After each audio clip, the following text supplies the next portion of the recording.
Get ahead on the count on 24 Sports Talk with your host, Laren. Let's go.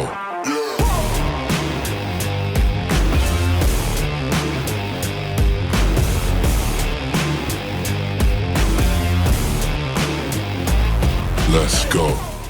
Woo! How we doing today? How are we doing today? I might as well just get right into it. Laren, what are we talking about? Y'all seen the post, right? We got some things to talk about. Like, it was enough for me to be like, okay, we probably need people calling in. I'm getting DMs of crazy stories and all the things. What are you talking about, Laren? Have y'all not been watching the news? If you live in, look, I know we got listeners all over the world, really. But if you live in Texas, you know what, if you live in Australia, you heard about Luka Doncic getting traded and his shockwaves, y'all. I want to get into that today, okay? Now, before we start anything, y'all know we do Icebreaker of the Day. I ain't got nothing fun for Icebreaker of the Day. I want to just jump right into it. Would you have or have not traded Luka Doncic? Tell me right now, okay? I want to know. DM me, which you already are doing. All right? I want to know. I want to get your feedback because for me,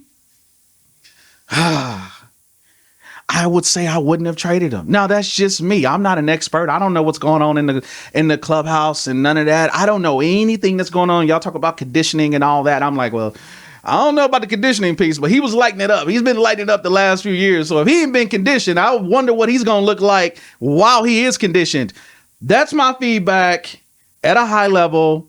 I would have not traded Luka. Okay. Let me say this, though, all right, because I got a guest I want to bring on, too, and I also have someone dialing in, but I'm going to say this.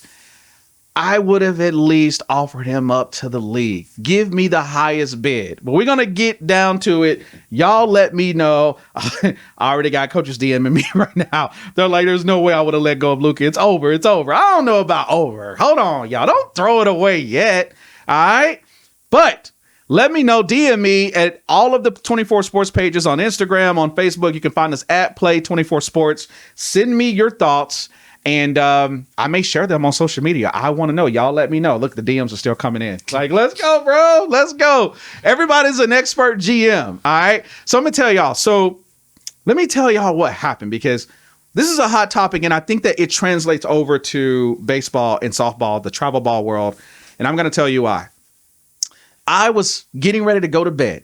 I was tired, getting a little sleepy, you know. I started feeling like the Sandman's coming. The Sandman's coming. It's time for me to go down. So I'm laying on the couch watching SportsCenter. I turned the TV off. Okay. All right. As I'm getting up, I'm giving y'all play-by-play, by the way. You tell like I'm still reliving the moment. I get up, my phone goes off because I'm following a guy named Shams, right? He is, if you don't know who this guy is, he's like the guy when it comes to breaking news in sports. I see a tweet come up, or I guess it's not a tweet, it's X, whatever, y'all know what I'm talking about. And he says that Luka Doncic has been traded to the Los Angeles Lakers for Anthony Davis. Now, if y'all don't follow basketball, go look these people up. But I would be surprised if any of my listeners don't know what I'm talking about. I thought he got hacked. I literally thought he got hacked. I'm like, oh man, somebody got in the Shams account. Because y'all know Luka would never get traded. All right. Like, so then, but 5 minutes goes by. Then no one said anything. Shams not putting any statements out there. He then retweets, this is real. I'm like, yep, somebody got into his account. They're messing with him. But then ESPN broke the news. And then other media outlets started breaking the news. All of a sudden, I wasn't sleepy anymore. I don't know what happened. Maybe I just realized, too, that I could stay up later than I thought I could, because when that happened, I was up to 2 a.m. like it was my team. I'm stressing out like I got to figure out payroll for the Mavericks. This is not my team. I was distraught, y'all. It messed me up. Yes, blood pressure up, all the things. So before I get into it, because I can talk about this, and I will be talking about this the whole show, just to let y'all know, all right?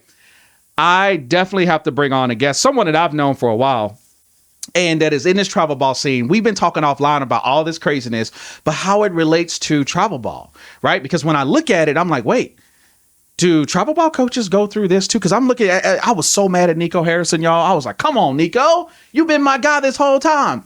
But then I took a step back and I was like, wait, this dude has worked with like Kobe Bryant, Michael Jordan, Kyrie, LeBron. Like, he knows what greatness looks and feels like.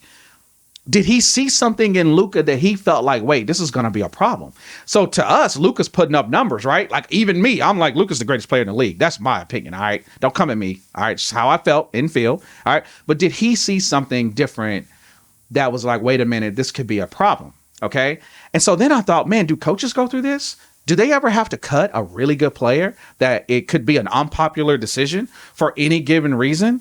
So I put it out on social media, and man, coaches have been DMing me. Y'all, I am not making this up. I got at least 70, 80 DMs, stories, comments, like all sorts of stuff. And I'm thinking, whoa, so this is a really big thing. What Nico just did, travel ball coaches are actually going through this too on the softball and baseball side.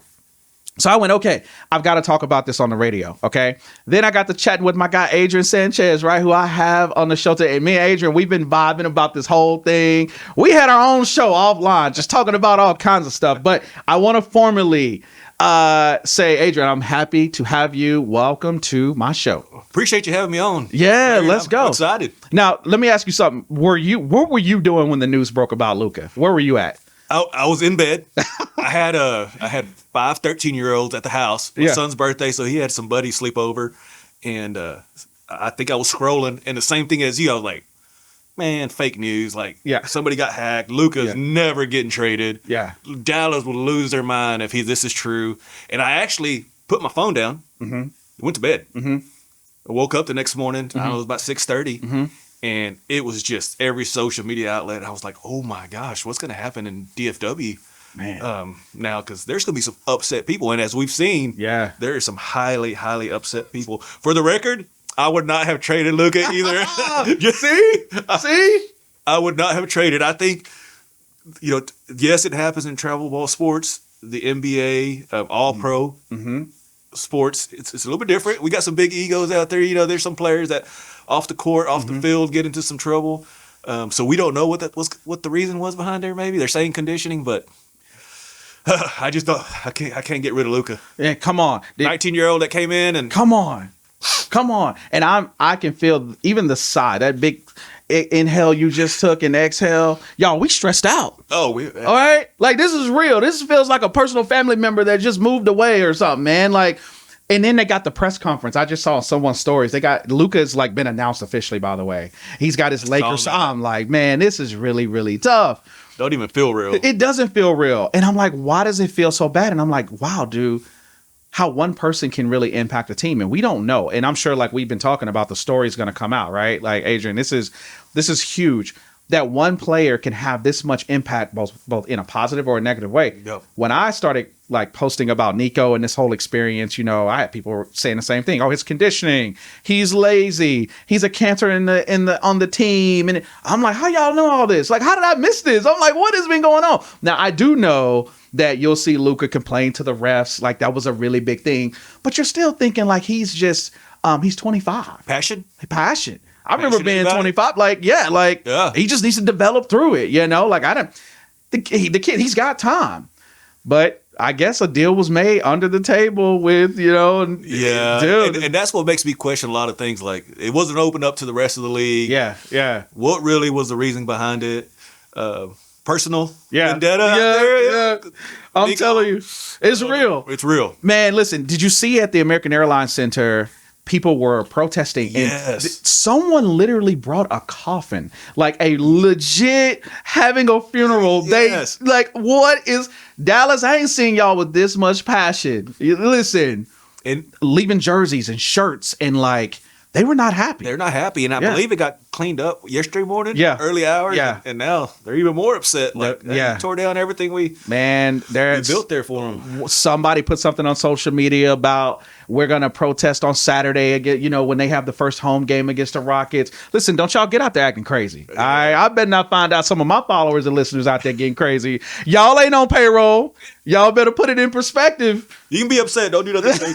Don't hurt nobody. Come on now. You ain't getting no check. Now, Luka's still getting paid, because I remember like, it was like, oh, they cost him $100 million. I'm like, look, let me tell y'all something. He's going to make hundreds of millions. It may have gotten delayed for a little bit, but if he is who we think he is, he's going to get, y'all don't worry about it. All right. He's going to be okay.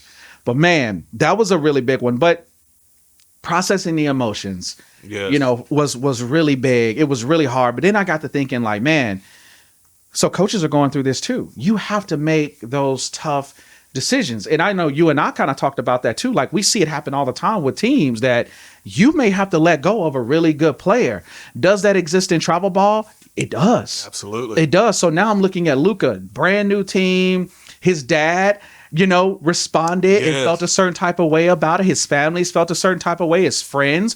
This is big for Luka. He planned on being on this team for a long time. He was purchasing a house. Did you see that? Yeah, he just purchased a home. He had just closed on a new house. $15 million. $15 million house. Yes, last Oh week. my gosh. Like he planned on this is going to be my team. And so when I think about travel ball, you plan on this is your team. I'm Tigers or I'm Canes or I'm Bombers. I'm whoever, right? Mm-hmm. This is where I'm going to be. And you never think that there's going to be, and all of a sudden here comes a change, right?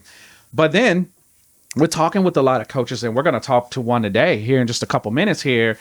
How impactful are those changes? I've had coaches reach out and say, hey, I've been wanting to make a change for a while. I'm scared to do it.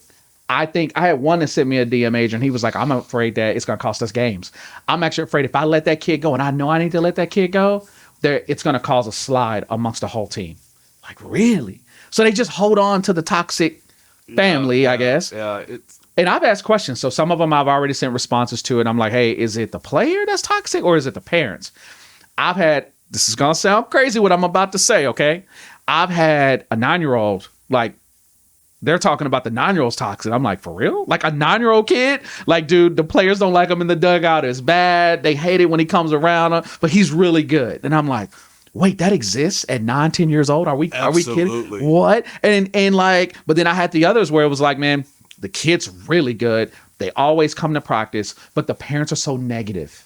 It impacts the players. They're negative if we struggle. They're negative all the way around. And it's like, ooh, that's got to be tough too. But I want to bring on a coach from South Texas, actually, who's going to talk a little bit about his experience, man, because I know you got something to say too, right, Damian? Damian, what's up, man? Welcome to the show.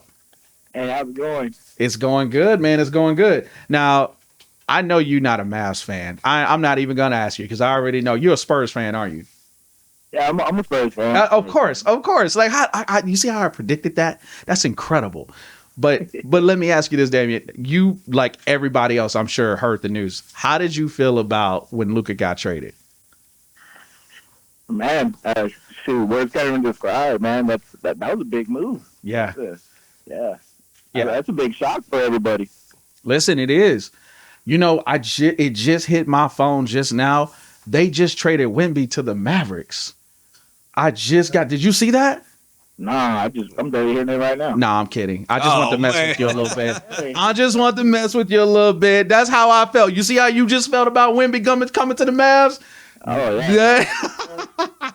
No, but we've been talking about just the overall experience here, man, with like Luka being traded, and it's a shock and all that. But then how that translates over to youth baseball, youth softball. Like, this is a real thing, right? And you and I, we've been DMing each other and kind of talking about different experiences and things like that with that. But Damian, how do you feel, man? Like, when you think about, is it real that sometimes you do have to let go of a really, really, really good player? Why would you do that, right? Like, but that's a thing in travel ball. Do you agree? Yeah. No, I agree. I mean, really think about it. This is your second family. Like, you're constantly with them every weekend. You're traveling, everything in this, everything that we do as coaches, to develop these young women and, young men, we're trying to build a vibe, a stable, like, a structure, and it is kind of hard letting a real good ball player go, it's hard, but, some of these kids are really devoted. They work, Monday through Sunday, wanting to be there, actually trying, there's kids that are out there really talented, and there's kids that have to work for that talent. Mm-hmm. Some of those are the lucky ones, and then some of those just really want to be there, and we just have to let some of those go that are not showing up to practice, being, disruptive in the dugout, Mm-hmm. and, sometimes parents ruin it for a lot of players in the youth sports, Yeah. I've heard that too. is sometimes it's the stuff that happens with like not showing up to practice or disruptive in the dugout, and then sometimes just the parent isn't bought into the like the kid's really really good, and the parent is disruptive.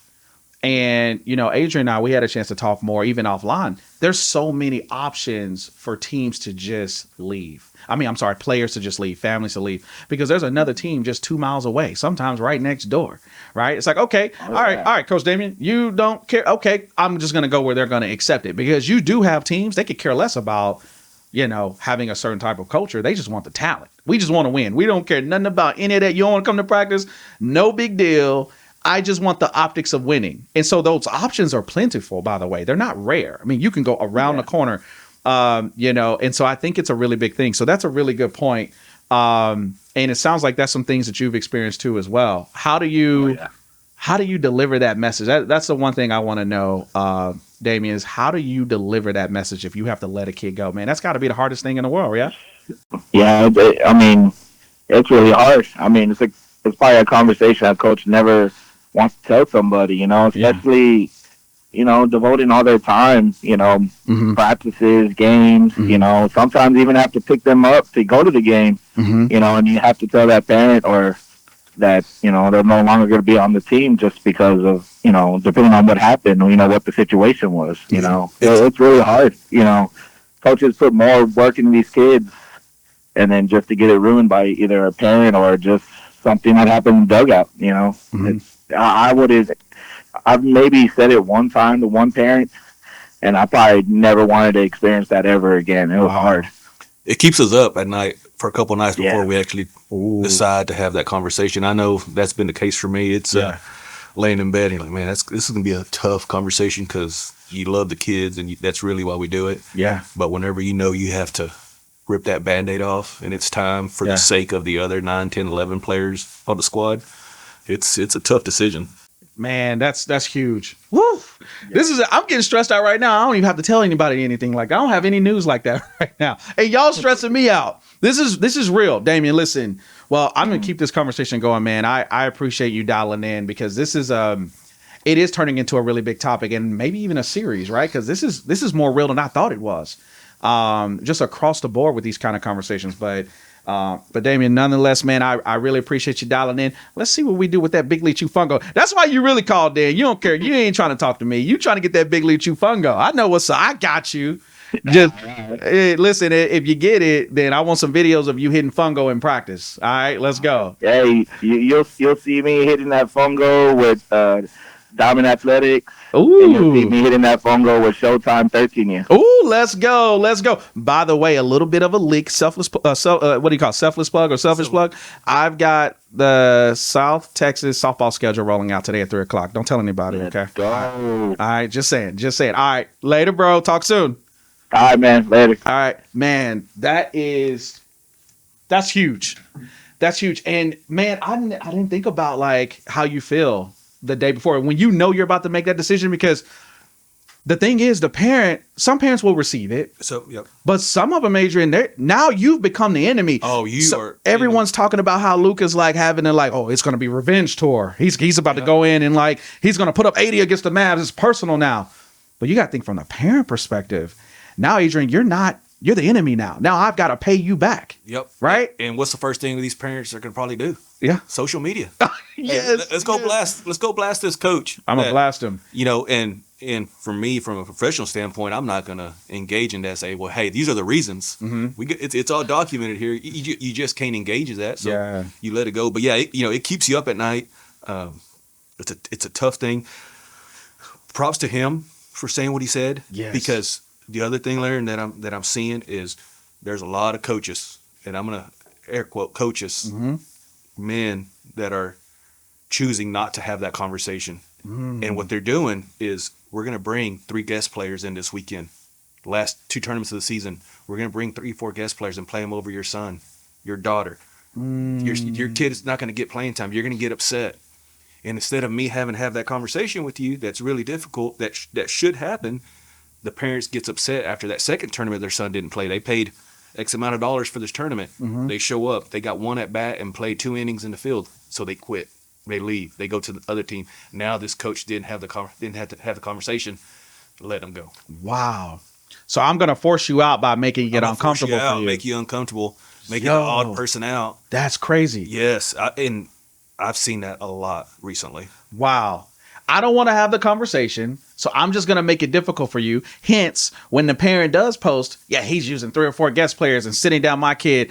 Some parents, and I love it. I love y'all, my baseball moms and my baseball dads. I see y'all on these Facebook posts, and they'll say stuff that are kind of like passive aggressive, like, hey guys, I'm just curious. Is it normal practice for a coach to bring in a guest player and sit your kid? Is that normal? Now, you know it's not normal, but it's your way of blasting that coach because the vigilantes are going to come. Who's doing it? Tag him. Speak his name. I'm telling you, it's like you can predict like how these posts go, by the way. Absolutely. But it's a real thing. So I didn't think about it like that. I'm going to make it uncomfortable for you so that you're not happy and you're just going to leave. That way I never have to have the conversation with you. Instead of really approaching that parent and going, look, I've got to talk to you about the impact on the team. Yep. Little Timmy's doing a really good job, but mom, dad, every time we have practice, there's negative feedback. That's negative remarks. You're yelling at him about something. Keep his elbow up, which don't get me started on that elbow. Y'all know that ain't a thing, right? Yep. All right, I'm just saying. But it happens, right? Happens. In baseball, it's a small community, which even though baseball is so big, it's a small community. Yeah. So I tell these folks, don't burn that bridge with that coach. Yeah. Little Jimmy may grow up in the next 2 years and change, and you're going to realize, hey, maybe this coach was good for my kid. But you burn that bridge and you're gone. Mm-hmm. Hey, I know some parents. They burn enough bridges. Where's their kids going to play next? You don't have any options left. I don't think parents consider that because coaches do talk to each other. Absolutely. And after a while, that stuff does start to catch up with you. You can jump from this team to that team to that team, but if that narrative starts to stick, you will run out of options. Yep. And I will tell you this too. Here's the one thing that parents don't, and I've given this feedback to a parent before, by the way. Real stuff. Yeah. You don't know who these coaches are connected to. You're thinking, you're just a youth baseball coach. I'll just go to the next. You don't happen to know that coach actually knows that high school coach. He also knows that college coach. He actually knows that scout. He knows. So when you act like that and you're acting crazy and doing all these things, it really can impact your kid because you don't know who's watching and you don't know who's connected to who. You just never know. Yep. I mean, it's real. I got a story. I won't share his name, but he used to play professional baseball. He's here locally. That's all I'll say that. That's a wide net because we got a lot of those guys. You know quite a few of those. Yeah. But he said he went to a D1 school, okay, played at the highest level. Parent comes in, says, hey, we're leaving the team. He's like, really? Like middle of the season. Why are you leaving? Well, I just don't think you're doing what it takes to get my kid into a D1 school. Now, mind you, he's followed that whole journey. He's got the blueprint. But in their mind, you're not doing what I think. And so what has happened is it's almost like going to the doctor, right? I go to the doctor, get the checkup and all that, but I've had a headache. And the doctor goes, well, Larry, you have a headache because your salt intake is really high. Really? Nah, I think you just need to prescribe me this Advil 4 or whatever, and then I'll be good. Just that's what you need to do for me. So now you've got parents filling out their own prescription in travel ball. It's like it's literally happening. And so the coaches are just like, I don't know what else to do. You're not listening to the expert. You'd rather do it your way. And I'm going to say, coaches out there, in my experience, once a parent says that, you're done. Mm-hmm. You're not getting them back. Yeah. If they share that kind of feedback, hey, I think you're not going to change that parent's mind. Yeah. Maybe 1% out of that. Yeah. We'll say, hey, coach, you know what? You were right. Yeah. Majority? Yeah. No. Man. Your mind's made up. You might as well go ahead and scratch that name off the roster because it's just a matter of time. Only matter of time. It's not going to work because the respect isn't there. No. So you might as well cut it early. Yeah, right? cut it early. Find your player. Find you another player, hopefully. Wow. And that's a whole nother topic there, Larry. Cut it early. Yeah. You know, I had a couple players that waited till the week we started our season this year, practicing, to let me know they weren't coming back. Oh, man. We had a full squad. Yeah. We didn't have tryouts because everybody was coming back. I had 100% players coming back. Yeah. And 2 of them decided the week. I think the uniform was due that next night, and they said, "Hey, coach, we decided to do something different." Wow. There's a whole other topic there. You know, now. Did you know? Like, let me ask you something. You don't have to name names, obviously, right? Did you have any indication in your mind, like, oh man, if I had known that, like, did you in the back of your mind wonder about these 2 particular families? Really just didn't. Completely blindsided. Yeah, really didn't. one of them I gave them an opportunity to play with us in the fall, and they were so grateful from where they were coming from. Never expected it. The other one was unfortunately family. It was a true family situation, and the young man may not be able to play baseball, but the door's open for him to pick up with me. Yeah. But it impacted 10 other teammates, boys, and now I'm like, tryouts are over. Yeah. We're all having them in the fall. Yeah. Late winter or something. Yeah. For spring. What are you gonna do? Man, it's a tough system. It's a tough situation. And see, you're doing it the right way. But had you added 2 more kids, absolutely, now you're the bad guy. And so, then you see how this translates over to what happened with Luka. These players across all sports, MLB, all of it, when they hold out or they request the trade, oh, you're selfish. How dare you? You're making all this money. You should be grateful. But you don't understand the other side of it. Absolutely. Can look the same way too. And they put you in a situation. Luka didn't even have a chance to have a say in where he went. Think about the sacrifice. Think about, because everyone's called him lazy and all that. And I'm a data guy. So I go back, I look at the data. I'm like, bro, this dude's been playing more minutes than anybody in the league in the last few years. More playoff minutes, crazy numbers. How is that? Maybe behind the scenes lazy, but on the court, I'm like, y'all. Highlights. Constant highlights. Constant highlights. Dude, number 1 here, number 1 there. Points. I mean, just. It has no say in where he goes. No say at all. Putting all that on his back. Recruiting players. They said that he was a part of the reason, not all of the reason, but a part of Kyrie Irving coming to play. Yeah. Kyrie Irving is signing the extension. It was like Luka said, hey, let's do this, right? And so now he's gone. And so it works both sides. And so those 2 parents that left, those 2 families that left, man, you could have probably said instead of having 10 on the team or 12 or whatever it was, you decided you're going to make a decision that you feel like is best for the team, but then you're viewed as selfish if you do that. And I was loyal. I was loyal to those families. I had some families reach out in the late fall, going into the winter. Hey, coach, we heard some great things about your team. Do you have any spots available? Yeah. Let me get back to you. And I told them no. Because I wanted to roll with what I have, be loyal to these guys, and just keep the team together. Because at the end of the day, baseball is going to fizzle out for these guys. And I tell them, hey, I'm teaching you to be good young men. Yeah. Work ethic. Yeah. Show up on time. Yeah. Do the things you're supposed to. Baseball is going to fizzle out at some point for everybody. Yes. But if I can make you a better young man and give you some type of work ethic, down the road, one day you'll be like, man, Coach Adrian, he did me a solid. Yeah. He gave me tools that I needed in the real world to be a manager, company owner, whatever the case may be. But yeah, I was loyal, and it bit me in the rear. We're blessed. We found a young man, and he's going to fit in great. Yeah. So we're going to keep rolling. Yeah. But it's just it's tough. It's tough. It's a double-edged sword. It's a double-edged sword, and it back to the original question: Do you cut that top talent player? Man, At our level, yeah. absolutely. Yeah. I mean, and he could be out there making plays. He's a heavy hitter, or he's striking them out left and right. But protecting that culture is everything. And this goes for the parents too. I don't want to create the narrative that it's always the parents that are the issue. Sometimes parents have to make that choice when they feel like the culture isn't right for them. And y'all hear Coach Adrian right now. It's like, man, do it early. Don't sit on it. If you know that you're not happy in that situation, make a choice, make a decision, because you're going to continue to be frustrated. Yep. And coach, don't avoid having the conversation. Man, Absolutely. that's a really big one. That's a big one. How do you, I want to read, I got a story that I want to read. I'm not going to read all of them. Okay. But I'm sure you got some good ones. No, this is the DMs are crazy right now. So Coach Adrian, I have a coach. I'm going to keep it real safe. I'm not going to say his or her name just to really broaden it up, but they are in the season right now. Uniforms are ordered, all the things, but they have all the kids are showing up to practice. It's not an issue.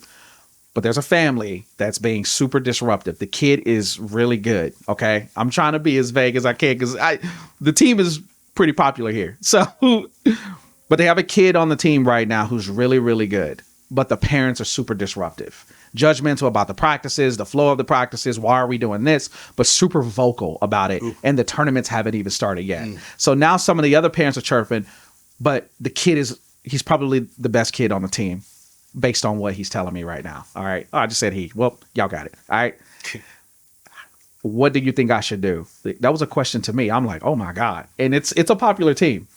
What should he do, Adrian? Like in that situation, you're about to start your season. Unis are ordered, rosters constructed, solid player, right? Does he just try to coach up the parents and just see how it goes? Or to your point, do you nip it in the bud? Just go, hey, this isn't going to work. I don't know if there's a right or wrong answer. Yeah. A lot of it, I think, based on what the coach feels. Mm-hmm. I think just hearing that situation for me, Mm-hmm. I would definitely talk to the parents, at least give them 2 opportunities.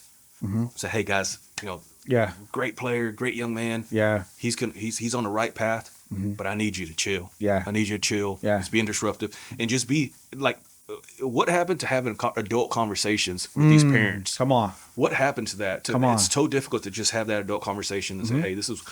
And I think you have that at least once, maybe twice. And if it doesn't happen the second time, then it's time to go. Yeah. Because no knock. I got a 13 and 10-year-old. Uh-huh. My 13-year-old has played pretty high level ball. If we look at these top teams in our, let's just say Texas, top majors team. You look at that roster every year. Yeah. It's a different group of kids. Man. You cannot show me many teams that they have stuck together for 2 or 3 seasons. That's real. Majority of players. Yeah. You may have 4 or 5. Yeah. But you don't have a full squad. Yeah. And there's a reason for that. Yeah. There's a reason for that Yeah. that's happening. So in that case, I think you have to talk to the parents, be very transparent. Yeah. That's where being some type of businessman, having that business savvy to communicate and you say, hey man, we want your kid. We want you as a family. Yeah. We're going to be together for 8 of the next 12 weekends. Yeah. We're going to be eating together. But if it does, you got to do it quickly because once it starts, you get to week tournament 2 and that parent is no longer sitting with this parent. It's time to go. Man. My 13U squad is the best group of parents I've ever had. I can message that group right now and they will jump into action, whatever we need to do. Wow. It's just, but I've been coaching for a long time and I've never had a group of parents like this group that I have here on my 13U squad. Dude, that's amazing. And that commitment is everything. It wasn't always like that. Yeah. But you have to build up to it. Yeah. Side note, Adrian's parents, he just said y'all are gonna play in 324 sports tournaments. Okay, he said y'all do whatever he said. I'm just saying I'm putting it on the schedule today. I think we won one in the fall. Oh, y'all did actually. Yeah. Yeah, y'all actually You were did. flying in from New York that day. Oh, that's right. I was gonna bring you breakfast tacos. Remember? Oh, that's right. You owe me breakfast tacos, bro. I'm glad you brought. It's time to debt collect up in here. Y'all see how I roll? Y'all see how I turn that? You know what I mean? Yeah. But no, I think you're 100% right.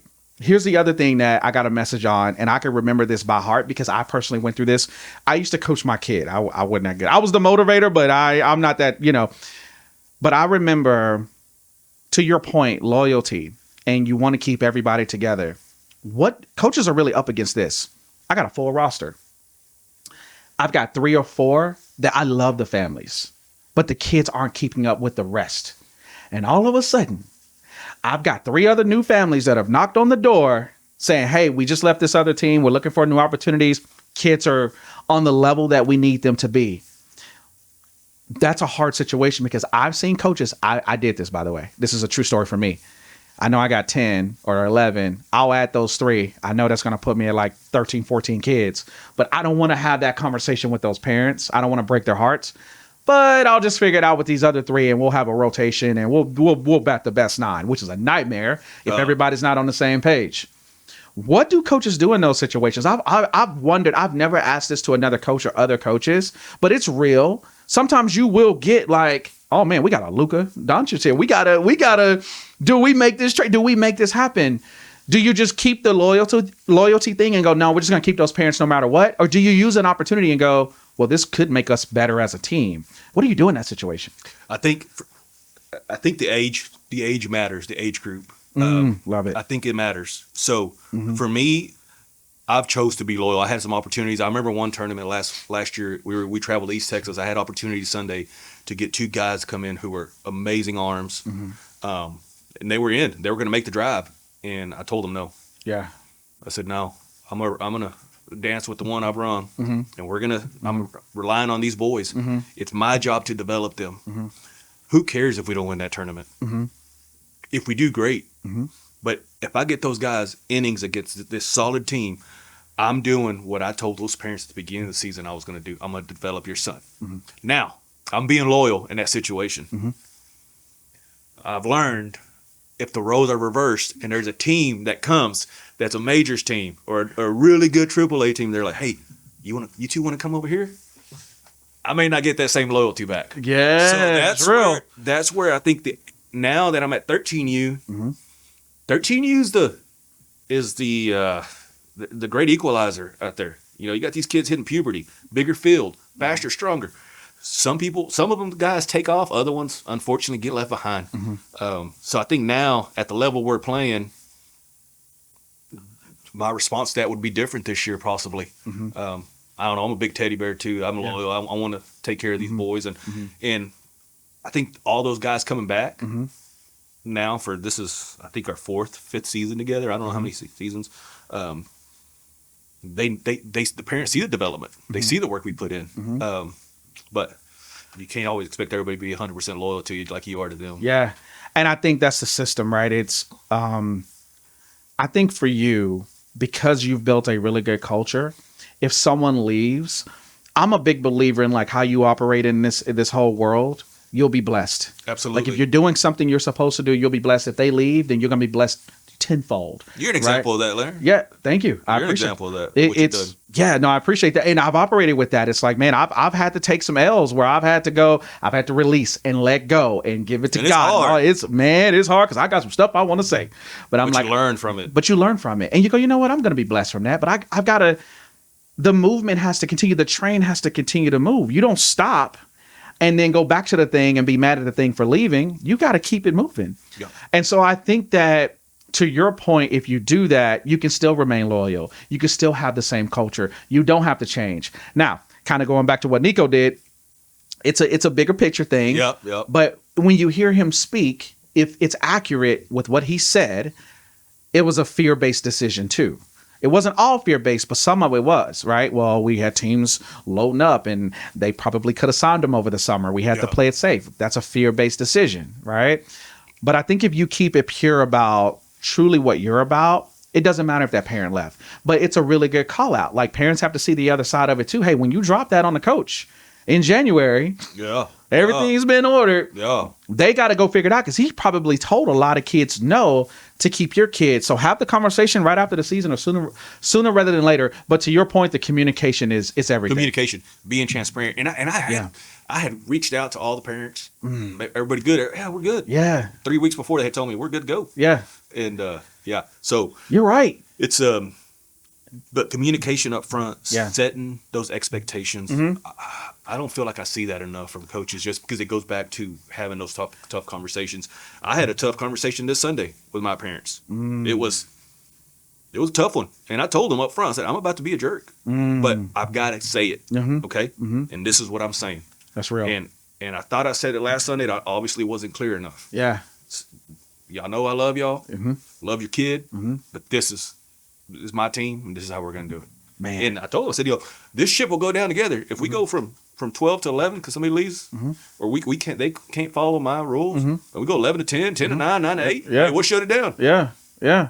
You guys, Yeah. I'm here. I'm Yeah. not quitting on y'all. I'm gonna write up these practices. Yeah. I got 2 or 3 college players at every practice helping. Yeah. They're getting the development. Yeah. But this ship will sink because of y'all, not me. We're Come on. gonna keep rolling. Man, that's huge. And I think the fact that you communicate that way, to your point, that eliminates. I think that's what creates these revenge teams. You know how these teams, boy, I'll put that tournament schedule out there and I'll get that call. Hey, Larry, just FYI, you may want to swap the opponents, because I don't think it's a good idea for us to see each other on pool play.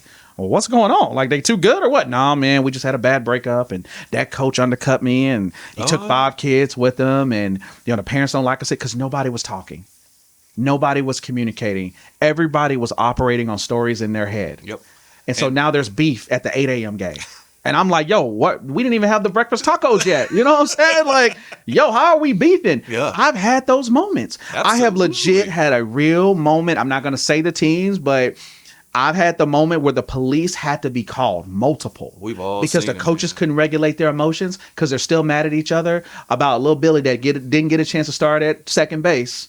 And Dad went and started his other team and took 3 kids with them, and they've been beefing ever since. It goes back to what I always say. Kids just want to play baseball. Yes. It's the adults. Yes. The kids just want to play. Come on. Some of these kids don't know there's beef between them and their ex-teammate. They're still buddies. Yeah. But they don't know that dad and mom or mom and Come mom on. are beefing, and Yeah. and they're telling the tournament director, Yeah. to me, that's goofy. Like, Yeah. you sign up for a tournament, you're an adult. Yeah. Play whoever they put in front Man, of you listen. and roll on. Because it becomes about entertainment. And the thing is, like, I'm even rethinking, I'm like, because they, I'm known to like not charge daily gate. Some of them I have to. But now I'm like, I need to pay you for entry. This is like the state fair for you. You coming in, you ready to tell that mom, get out the chair, y'all's game's over, move your chair. Dude, it's crazy. I'm like, you should have paid to be in here. You definitely should have paid to be in here. Yeah, you can film a whole show on just the bleacher. Listen, one of these days, I may or may not be getting close to a reality show. I'm finna start telling everybody how we operate in travel ball. But I do agree, man. Like, I think that communication is key. Communication that's is a big one. key. And yeah, show me any business that communication isn't good. You got to communicate. Yeah. And sometimes some of my parents was like, here's another message from coach, but they know. Yeah. If I don't communicate, then they're speculating. Yeah. They create stuff in their heads. Yeah. And run with it. Like, Yeah. whoa, that's not the case. Yeah. So, man, over communication is better than no communication. Woo! Bars. Y'all better been writing that down. All right. Communication is everything, man. I feel like, look, we got to wrap, but dude, I feel like we need to pick this back up. Oh man, we got about 2 more hours. Dude, we got easily. Like, this is a part 2 discussion, and like, I know I keep glancing back at my phone too. People are listening because they're chiming in with comments and stuff, man. Like, you're preaching right now, because this is real conversation. Like, coaches are sitting up like, yes, like, we are going through this exact thing, and even parents are like, yes, same thing. So, all right, I think we need to do a part 2, Adrian. Yeah, I'm ready. Like, let's go. I'm in. Listen, I'll drive from Waxahachie. It ain't bad. You're going to drop in Waxahachie. We're going to say this on live on the radio. You're going to drop in Waxahachie. You're going to bring me some breakfast tacos. You're going to sign up for 324 sports tournaments. Shout out to the parents. Canes, right? Canes. Shout out. Canes, Ellis County. Canes, Ellis County. I'm going to see y'all 3 times this year. Let's go. Need to put them in that bad moms debate. Let me tell you something about bad moms. All right. And I'm not self-promoting. I promise y'all. I'm just being real. The communication, what you talk about, them understanding, when these moms have a chance to coach, they actually understand, like, oh, I thought it was as simple as just putting the lineup together. Yo, putting them in position, and it's 3-3. So the situation's different. Who should be pitching? What should be the scenario? They learn all of these different things. So I'm just saying, all right, let me end this. Let me wrap, because we'd be talking for 2 hours. You know what I'm saying? We got to go. Listen. I'm ready. Let's go. So we're definitely going to do a part 2, y'all, because this has been a hit. Listen, I appreciate y'all. I love y'all. Thank you for listening loyally. Adrian talks about loyalty. Y'all have been so loyal. Love y'all. All right. We'll pick this thing up next week. Let's go. 24 Sports Talk. Let's go.